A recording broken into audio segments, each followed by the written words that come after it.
मैं एक विशेष उल्लेख करना चाहूंगा मान्यवर। नंदलाल बोस जो गुरुवर टैगोर के अंतेवासी थे, बहुत बड़े कलाकार थे। इन्होंने 4 वर्ष का समय लेकर संविधान को सजाने का काम किया और उन्होंने जो संविधान लिखा गया था इसके अनुरूप घटनाओं को संविधान के अंदर उकेरने का भी काम किया। इतिहास, धर्म, संस्कृति और परंपरा, सबसे मानव जीवन के उच्च मूल्य देने वाली सभी संदेशों को, घटनाओं को उन्होंने चित्र रूप में यहाँ पर उकेरा। यहाँ पर भगवान राम का चित्र भी मिलेगा, बुद्ध और महावीर का भी मिलेगा, दशम पिता गोविंद सिंह जी का भी चित्र मिलेगा। गुरुकुल, हमारी शिक्षा नीति कैसी होनी चाहिए, इसका संदेश भी मिलता है।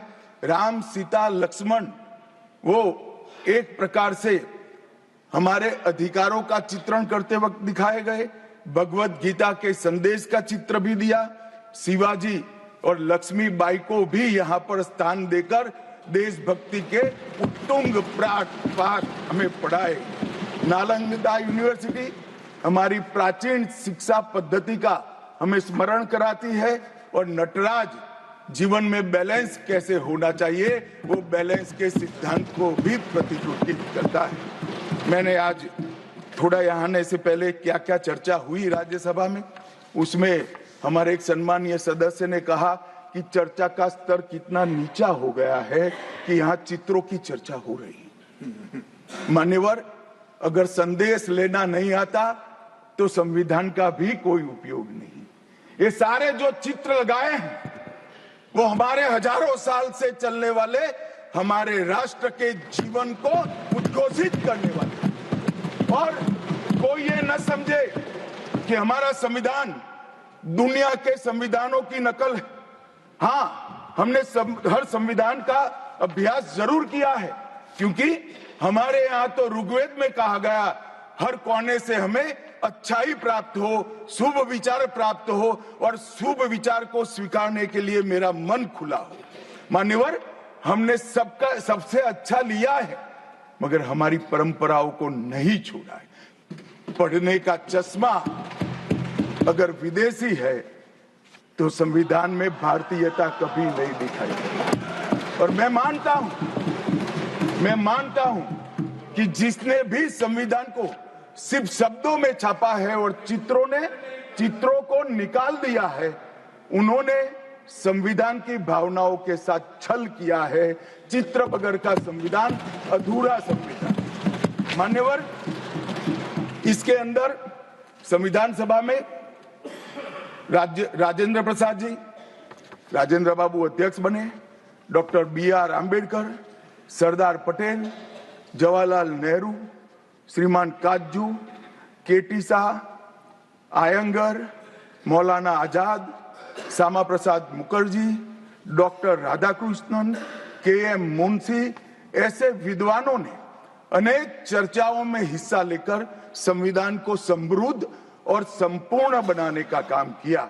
परंतु इतना ही नहीं, संविधान सभा के जो सदस्य थे, इसके अलावे भी विवेकानंद, महर्षि अरविंद, महात्मा गांधी, गोपाल कृष्ण गोखले, तिलक महाराज, वीर सावरकर, लाला लजपत राय और राष्ट्र, लोकतंत्र और हमारी परंपराओं में उच्च मूल्यों को स्थापित करने वाले हर महापुरुष की भावनाओं का ये महापुरुष ने उल्लेख कर कोई न कोई सिद्धांत को प्रस्तापित किया है। मान्यवर, जब इतने सारे मनुष्यों का अच्छा विचार जिस संविधान में हो, उसको सफल होना ही था। ये संविधान सफल होने के लिए संविधान सभा की चर्चा अगर कोई ध्यान से पढ़ेगा तो वेद, उपनिषद, चाणक्य नीति, विदुर नीति, शांति पर्व, रामायण और महाभारत, इसमें से निपजे हुए मानव जीवन के सभी मूल्यों को भी इसके अंदर हमने समाने का प्रयास किया था। मान्यवर, 75 साल हो गए संविधान को किस प्रकार से हमारे राजनीतिक दलों ने और हमारी पॉलिटिकल पार्टियों के साथ साथ हमारी सरकारों ने भी किस प्रकार से आगे बढ़ाया, इसकी भी चर्चा जरूर होनी चाहिए। मैं मानता हूं ये चर्चा समय उचित होगी। हमारे संविधान की रचना के बाद डॉक्टर आंबेडकर ने बहुत सोच समझकर एक वाक्य किया था। मैं आंबेडकर जी के वाक्य को सदन के सामने प्रस्तुत करना चाहता हूं।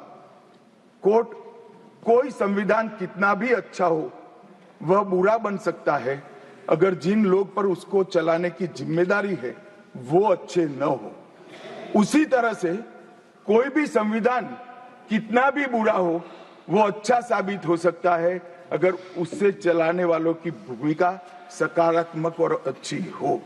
ये दोनों घटनाएं मान्यवर हमने हमारे संविधान के 75 साल के कालखंड के अंदर देखी है और मैं तथ्यों के आधार पर सदन के सामने और सदन के माध्यम से देश की जनता के सामने भी रखना चाहता हूं। हमारे संविधान को कभी भी अपरिवर्तनशील नहीं माना गया। समय के साथ साथ देश भी बदलना चाहिए, समय के साथ साथ कानून भी बदलने चाहिए और समय के साथ साथ समाज भी बदलना चाहिए। परिवर्तन ये जीवन का मंत्र है, सत्य है। इसको हमारे संविधान सभा ने स्वीकार किया था। इसलिए आर्टिकल 368 में संविधान संशोधन इसके लिए प्रोविजन किया गया। अभी कुछ राजनेता आए हैं, 54 साल की आयु में अपने आप को युवा कहते हैं और घूमते रहते हैं, संविधान बदल देंगे, संविधान बदल देंगे, संविधान बदल देंगे। मैं उनको समझाना चाहता हूं कि संविधान बदलने का प्रोविजन, संविधान के प्रावधानों का बदलने का प्रोविजन अनुच्छेद 368 के अंदर संविधान में ही है। और मैं आज फिर से एक बार कहना चाहता हूं, थोड़ा ज्ञानवर्धन भी हो जाए किसी का। भाजपा ने 16 साल राज किया मान्यवर। 6 साल अटल जी ने किया, 10 साल मोदी जी ने किया और 5 साल और मोदी जी करें। एक प्रकार से 16 साल हमने शासन किया। 16 साल में हमने 22 बार संविधान बदला, संविधान के अंदर परिवर्तन की। और कांग्रेस ने 55 साल करा और 55 साल में 77 परिवर्तन कांग्रेस ने भी किए, कांग्रेस के शासन में भी हुए। अब भारतीय जनता पार्टी और कांग्रेस दोनों ने परिवर्तन किए। ये परिवर्तन का टेस्ट कैसा था, किस प्रकार से किए गए? संवैधानिक प्रक्रिया से भी परिवर्तन होते हैं और संविधान को तोड़ मरोड़ कर, फॉर्मेलिटी कर भी परिवर्तन कर सकते हैं। परिवर्तन करने का उद्देश्य क्या था, क्या हासिल करना था?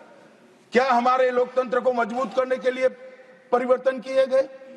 क्या हमारे जिनको अधिकार नहीं है ऐसे लोगों को समकक्ष अधिकार लेने के लिए परिवर्तन किए गए, या अपनी राज्य सत्ता को टिकाने के लिए परिवर्तन? इस पर से ही पार्टी का कैरेक्टर, पार्टी के चलने की पद्धति और पार्टी का संविधान में विश्वास, ये सबको मालूम पड़ता है।